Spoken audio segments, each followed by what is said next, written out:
You finally got the raise. Your income is higher than it's ever been. You thought this was the moment you'd feel secure, maybe even proud. But instead, your expenses somehow caught up. And now you're lying awake at night wondering, why do I still feel broke? Most people believe something very simple about money. They think the problem is income. They think if they could just earn more, everything would fall into place. The stress would disappear. The anxiety would calm down. Life would feel lighter. And for a while, it actually does. The first few weeks after a raise or promotion feel amazing. You breathe easier. You spend a little more freely. You tell yourself, I've finally made it to the next level. But then something strange happens. The same pressure slowly returns. The same thoughts creep back in. You still check your bank account before making small decisions. You still hesitate before spending on things that matter to you. And you start wondering, what is wrong with me? Here's the truth most people never hear. There is nothing wrong with you. This isn't a discipline problem. It's not that you're bad with money. And it's not that you're ungrateful or irresponsible. It's that earning more does not automatically change how your brain experiences safety. Because feeling rich is not about income. It's about control, predictability, and emotional security. And most people never learn that. Let me ask you something. Have you ever noticed that when your income increases, your life quietly expands to match it? You move into a slightly better apartment. You upgrade your phone. You start buying higher quality food. You travel a bit more. None of these feel extreme. They feel normal, even responsible. You tell yourself, I'm not wasting money. I just want a better life. And that's reasonable. But what's happening under the surface is something psychologists call adaptation. Your brain quickly resets what normal looks like. The things that once felt like luxury slowly become basic expectations. The nicer apartment becomes the new standard. The upgraded lifestyle becomes your baseline. And once something becomes your baseline, losing it feels painful. So your financial stress doesn't disappear. It simply shifts. Before, you were worried about paying rent. Now, you're worried about maintaining your lifestyle. Before, your fear was survival. Now, your fear is falling backwards.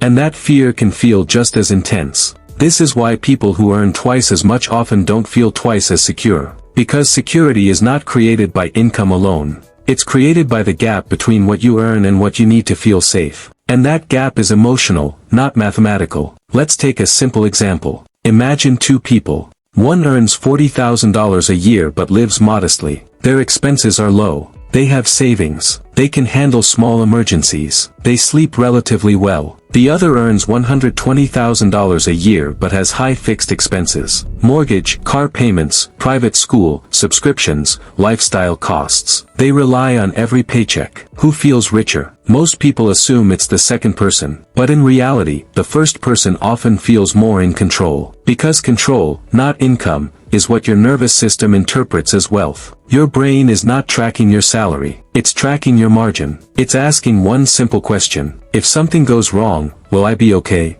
And when the answer is unclear, your body stays in low-level stress. This is why high earners can still feel trapped. They look successful on the outside, but internally, they feel fragile. They know one job loss, one medical bill, or one unexpected event could disrupt everything. So they keep chasing more income, believing the next raise will fix the feeling. But the feeling isn't about the number. It's about stability. There's also another layer most people miss. As your income increases, your environment changes. You start comparing yourself to a new group. When you earned less, your social circle had similar lifestyles. Now, you're surrounded by people who spend more. They take nicer vacations. They drive better cars. They live in larger homes. And without realizing it, your definition of enough moves again. Comparison is one of the strongest psychological forces in money. Not because you're jealous or insecure, but because your brain uses social cues to determine safety. If everyone around you appears more secure, your brain assumes you're behind. So even as your income grows,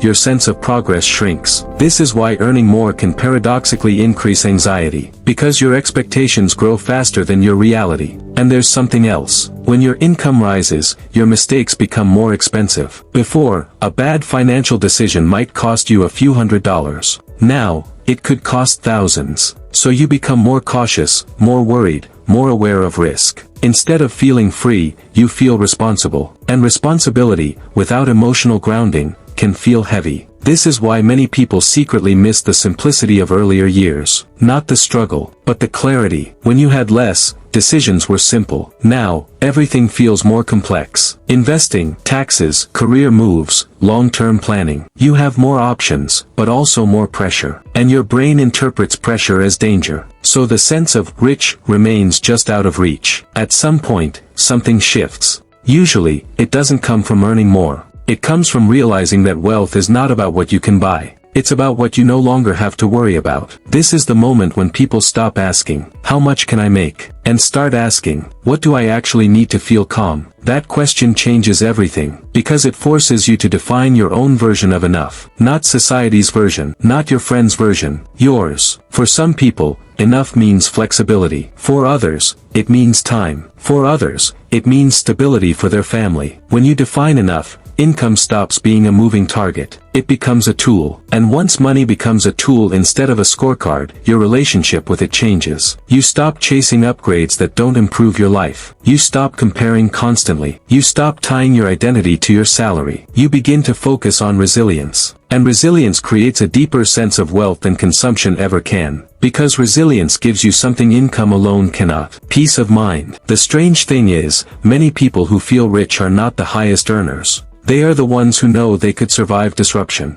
They know they could take a break. They know they could change careers. They know they could handle uncertainty. That confidence changes how they walk through the world. They take smarter risks. They negotiate better. They choose work more intentionally. And ironically, this often leads to higher income anyway. But now, the income serves their life, not the other way around. So what does this mean for you? It means the goal is not to stop earning more. There's nothing wrong with wanting growth. But the real focus is how you translate income into emotional security. That starts with awareness. Notice when your lifestyle expands automatically, not because you need it, but because it feels expected. Pause before every major upgrade and ask yourself a simple question. Will this reduce stress in my life, or will it increase pressure? Sometimes spending more genuinely improves your quality of life. Other times, it just raises your baseline. And raising your baseline quietly raises your anxiety. Another shift is building small layers of stability. Not extreme saving, not deprivation, just steady, intentional buffers. An emergency fund, lower fixed costs where possible, flexibility in your life. These things may not look impressive, but they create something powerful. Breathing room. And breathing room changes how your brain experiences money.